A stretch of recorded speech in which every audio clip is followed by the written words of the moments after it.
My name's Tom Godberford Moore. Started the Game Chef 4 years ago. I love what I do. It combines two of my greatest passions, one being game shooting and the other being cooking.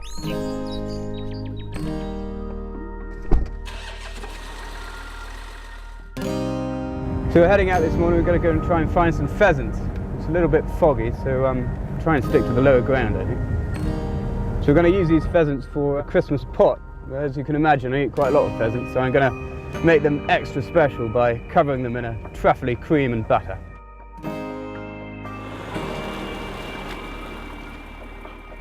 The great thing about rough shooting is that just one man and his dog pushing out for flush, standing in some lower ground and hoping the birds will come down towards you.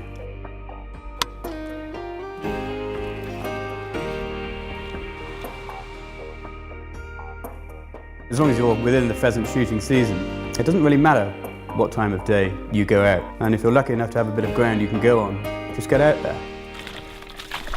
So this morning it was a little bit foggy. We just walked down the lowest part of the ground and we sent the dog above us up to the higher ground because they're generally going to fly downhill.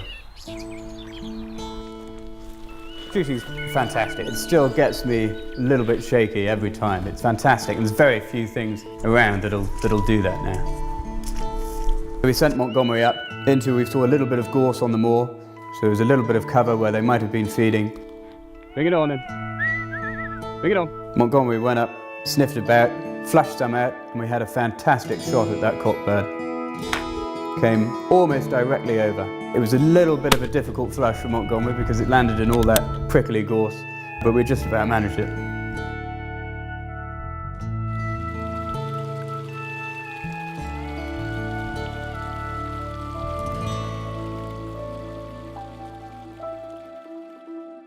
It's not all fun and games and shooting. We mustn't forget the real reason we went out there in the first place was to find something delicious for the table.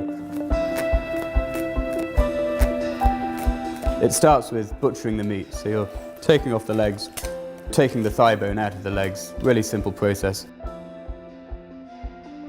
And then you're taking off the crown, and then that gets browned in a bit of duck fat, nice and hot, got a lovely colour on it. Placed in the oven for about 8 minutes till it's almost done. The legs, meanwhile, have been slow cooked for several hours. The really nice thing about this recipe, though, is you can take it to a certain level and then it's just a matter of finishing it off before you sit down for your Christmas lunch. So you can get on with all those lovely Christmassy things with the family. We're just going to remove the breasts because we'll be finishing them off in the truffle cream. Yeah, so you want to add the legs at the same point as you add the breast, which you've taken off the crown.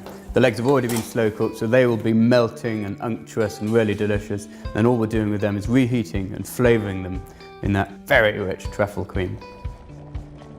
So the final process of the dish is just putting that pan with the breast, the legs, sitting in that rich truffle cream, stick it on the heat. 5 minutes, as soon as it starts boiling through, your meat is heated through, you're ready to take it to the table, serve it up.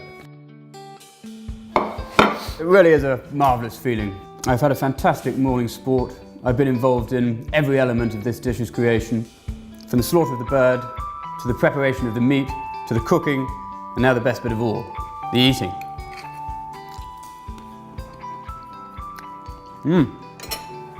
It's terribly good. Here's to it. Chin chin.